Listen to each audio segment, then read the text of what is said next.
భద్రాద్రి కొత్తగూడెం జిల్లా బూర్గుంపాడు మండలంలో ఇసుక మాఫియా ఆగడాలు శృతిమించిపోతున్నాయి. సారపాక గోదావరి బ్రిడ్జి కిన్నెరసాని నది ప్రాంతాల నుండి అక్రమ ఇసుక రవాణా యథేచ్ఛగా సాగుతుంది. అయితే ఈ దందాను అడ్డుకోవడానికి ప్రయత్నించిన సారపాక ఉప సర్పంచ్ అయితే మాత్రం దాడి జరిగినట్టు తెలుస్తుంది. మొత్తానికి అక్కడ ఉప సర్పంచ్పై దాడి జరిగిన దాన్ని అయితే మాత్రం పోలీసులు చాలా సీరియస్గా తీసుకున్నట్లు తెలుస్తోంది.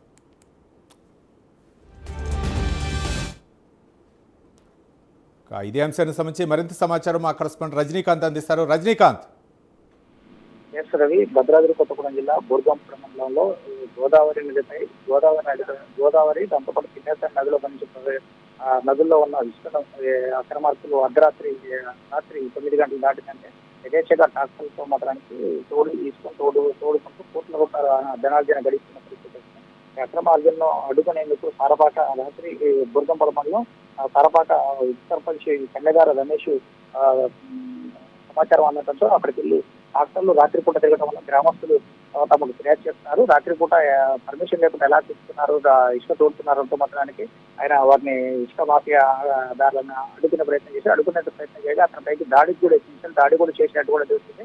ఈ ఘటనలో దీనికి సంబంధించి స్పష్టంగా మన దగ్గర మనకు అందిన సమాచారం, దాంతోపాటు విజువల్స్ లో కూడా స్పష్టంగా చూడవచ్చు. బైకులపై ఇసుక మాఫియాదారులు మొత్తానికి ఏకంగా బండ్లలో కత్తులు, వేట పొడవలు పట్టుకొని ఎవరైనా అడ్డుకుంటే వాళ్ళని చంపేందుకు హతమార్చేందుకు కూడా సిద్ధపడ్డట్టు కూడా ఆ విజువల్స్ లో స్పష్టంగా కనబడుతుంది. దాని గత వారం 10 రోజులు గ్రామంలో రాత్రి 9 దాటిందంటే Godavari bridge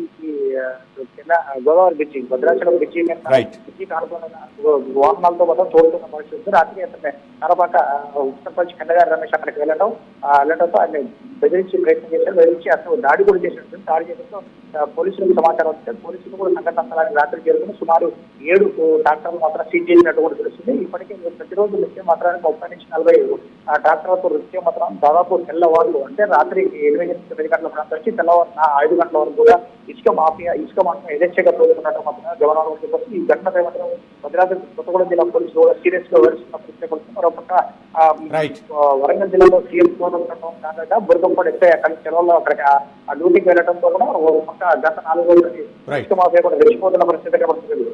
right, thank you Rajinikanth.